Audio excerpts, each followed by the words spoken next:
Joining us today is Barb Brown, our Extension Food Specialist. And Barb, welcome back. Thank you, Steve. Barb is going to talk to us today about using our existing home canned foods. What are we going to do?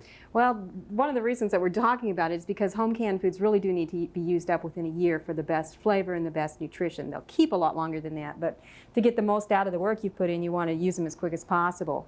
What we have here are some canned green beans, and we've got them boiling, and I'll go ahead and let you drain the liquid off of them. Okay. We don't need it right now. But if these are home canned green beans, you need to make sure that you boil them for at least 10 minutes before you taste them. If you live at some of the higher altitudes in the state, you need to boil them maybe 11 to 12 minutes, and that will take care of any possibility of botulism poisoning that might exist as a result of some kind of a flaw in your home canning process or something along that line.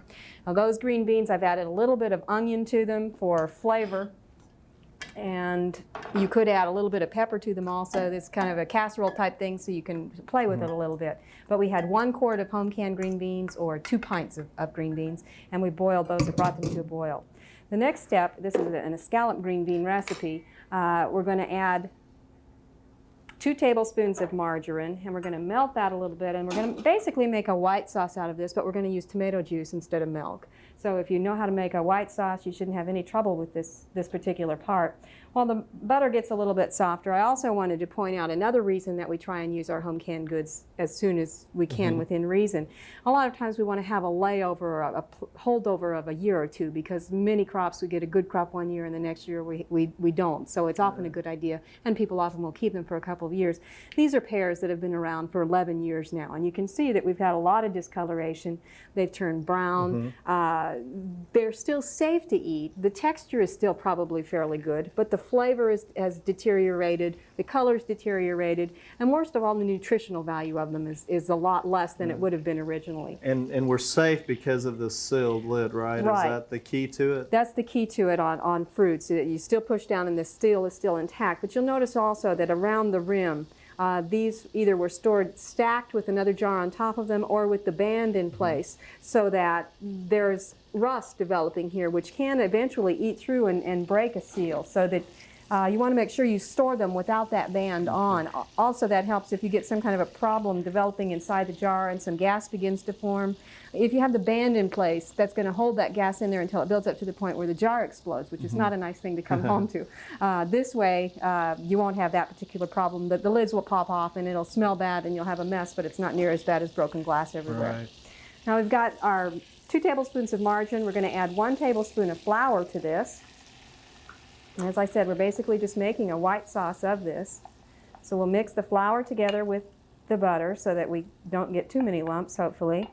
And we're going to add 1/4 of a teaspoon of salt. And as I said, this would be a nice time to add some pepper to it or some other ingredients as well. And then we're going to add 1 cup of tomato juice. Now, Barb, you mentioned this is an old recipe. Again, what have you done to make it more nutritious and changed up a little bit?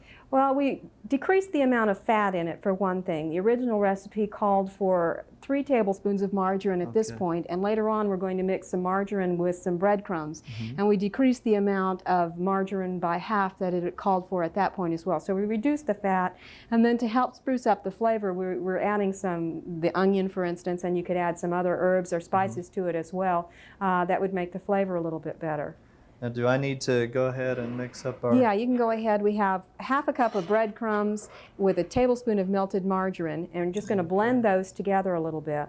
This isn't an old recipe. It's a traditional one in my family, and as a result, it's a good way to use up some of these old foods and also talk about some of the heritage in the family and bring some of those kinds of things into play. But it also does need to be modernized a little bit, I think, in order to make it more acceptable. Now, when the sauce I'm working on over here comes to a boil, we'll let it just boil for a couple of seconds there to try and cook the flour a little bit so we won't have a raw flour taste. It's not extensive length of time at that point because we are going to cook it again in the oven. We're going to pour this over the onion and the green bean, and then we'll top that with the breadcrumbs that you've mixed with the margarine. And then these are going to go in the oven around 375 degrees. It could vary the temperature if you're baking something else for dinner. the time and temperature on this is variable. Everything is already hot in there, so that pretty much all you really need to do is brown the breadcrumbs on that. Okay, well, why don't you recap the recipe again for our viewers? Sure thing.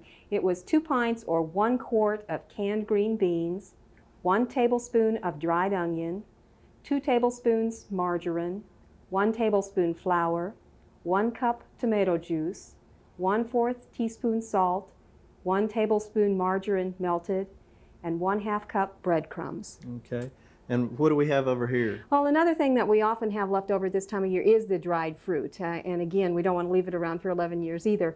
So we've looked at a way to use some dried fruit in a cobbler. Dried fruit is often easier to get rid of than dried vegetables, because I think a lot of us tend to be able to, on the run, you can just go grab a can of peaches or a jar of pears or whatever and eat them as is. But sometimes it's fun to spice them up a little bit. And again, cutting down the fat is fairly easy. And the sugar on these, we didn't have to add sugar to the recipe because to the base of the recipe. We did add some to the topping, but we didn't have to add it to the base because it was canned with some sugar.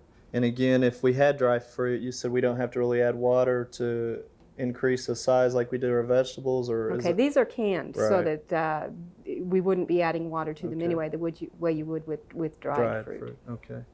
All right. Well, Barb, we appreciate your time again. And once again, we want to remind you, if you miss a recipe, you can pick these up at your county extension service. And again, we'll have Barb back with us throughout the growing season. And Barb, thanks again. Thank you. We hope you've enjoyed this classic from the Oklahoma Gardening Vault. Remember, even though these tips and techniques are timeless, there's always something new to learn in the world of gardening. By subscribing to both Oklahoma Gardening and OK Gardening Classics, you'll have access to a wealth of gardening knowledge, both classic and contemporary.